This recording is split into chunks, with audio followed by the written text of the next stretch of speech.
వేడి వేడి అన్నంలోకి బీరకాయ పచ్చడి అనేది చాలా చాలా బాగుంటుంది. ఇడ్లీ దోశలకు కూడా సూపర్గా ఉంటుంది. ఈ పచ్చడి ఎలా తిన్నా కూడా బాగుంటుంది. Hi everyone, welcome back to my channel. Today recipe ఏంటంటే బీరకాయ పొట్టు పచ్చడి. ఈ పచ్చడి అనేది చాలా చాలా బాగుంటుంది. వేడి వేడి అన్నంలోకే కాకుండా ఇడ్లీ ఇంకా దోశ వీటిలోకి చాలా చాలా బాగుంటుంది. ఈ ప్రాసెస్ అనేది ఎలా చేసుకుందామని చూద్దాం. బీరకాయ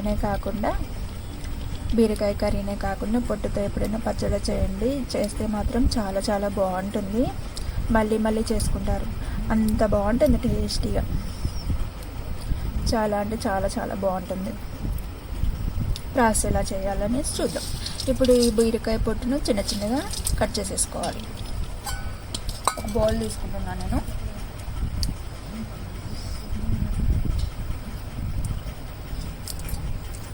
ఈ విధంగా చిన్న చిన్నగా ముక్కలు కట్ చేసేసుకోవాలి, కొంచెం తొందరగా ఫ్రై అవ్వడానికి.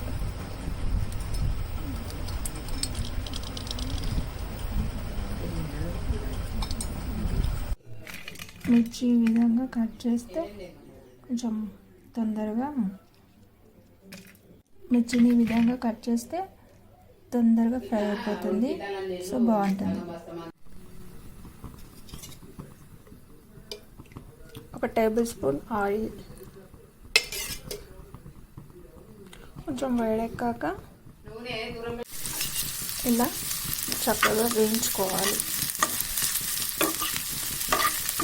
కొంచెం గోల్డెన్ బ్రౌన్ కలర్ వచ్చే వరకు వేయించుకుంటూనే ఉండాలి, కొంచెం మధ్య మధ్యలో ఇలా కలుపుకుంటూ. ఈ విధంగా గోల్డెన్ బ్రౌన్ వచ్చాక ఒక బౌల్లోకి పెట్టేసుకోవాలి ఈ బీరకాయ పొట్టు. నెక్స్ట్ మిరపకాయలు గోలించాలి. ఈ విధంగా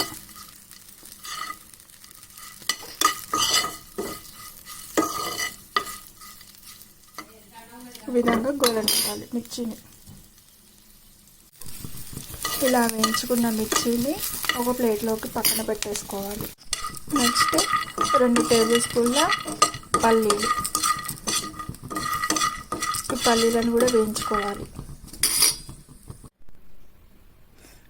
వేయించుకున్న బీరకాయ పొట్టు, మిర్చి, పల్లీలు ఇవి చల్లారేంత వరకు పక్కన పెట్టేసుకోవాలి. చల్లారిపోయాక మిక్సీ చేసేసుకోవాలి. చల్లారిపోయాక ఇలా మిర్చీలు పట్టేసుకోవాలి. ఫస్ట్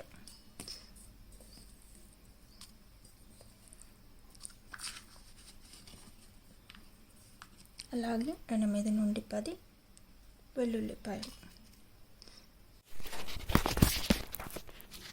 ఇలా మిక్సీ పట్టేసుకున్నాక పల్లీలు, వేయించి పెట్టుకున్న పల్లీలు.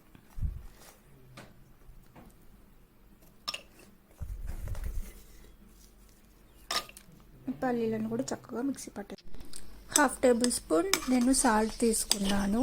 ఇలా మిక్సీ పట్టేసుకున్నాక పచ్చిమిర్చి, పల్లీలు మిక్సీ పట్టేసుకున్నాక ఇప్పుడు బీరకాయ పొట్టును తీసేసుకోవాలి. ఫైన్గా మిక్సీ పట్టేసుకోవాలి. ఇలా మిక్సీ పట్టుకున్న దాన్ని ఒక బౌల్లోకి పెట్టేసుకోవాలి. నెక్స్ట్ ఇప్పుడు పోపు చేసేసుకుందాం. ఇందులోకి పోపు ఉంటే చాలా బాగుంటుంది. 1/2 టేబుల్ స్పూన్ ఆయిల్, జీలకర్ర, 2 ఎండుమిర్చి మధ్యలోకి చుంచేసుకున్నాను. జీలకర్ర, మిర్చి వేగాక నెక్స్ట్ కొంచెం కరివేపాకు,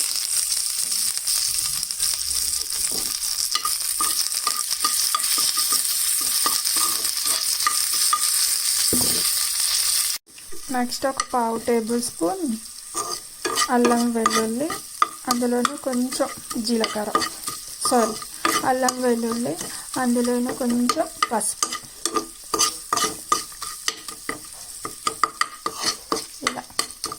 ఇలా వేగాక నెక్స్ట్ ఆనియన్స్ కూడా ఇలా కొంచెం వేయించుకుంటే బాగుంటుంది. ఈ పచ్చళ్ళలోకి కొత్తిమీర అనేది చాలా చాలా బాగుంటుంది.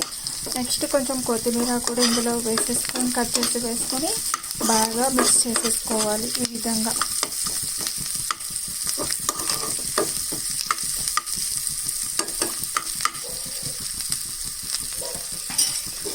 ఇప్పటికే మనం మిక్సీ పట్టుకున్న పచ్చడిని కూడా ఇందులో వేసేసుకొని చక్కగా వేడి చేసేసుకోవాలి. అంటే ఈ పోపు అంతా పట్టించాలి. ఈ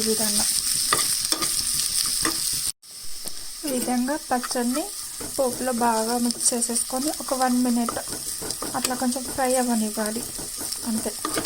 తర్వాత ఒక బౌల్లోకి సర్వ్ చేసేసుకుంటే సరిపోతుంది.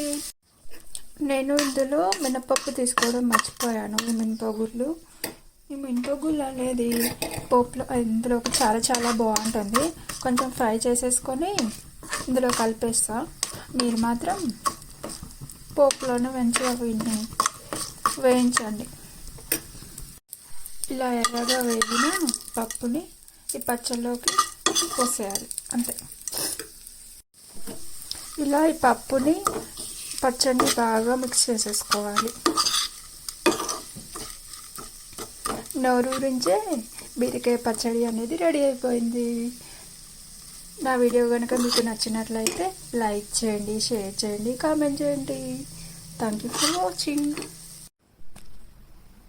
వేడి అన్నంలోకి పచ్చడి అనేది చాలా అంటే చాలా చాలా బాగుంటుందండి. పూరీలోకైనా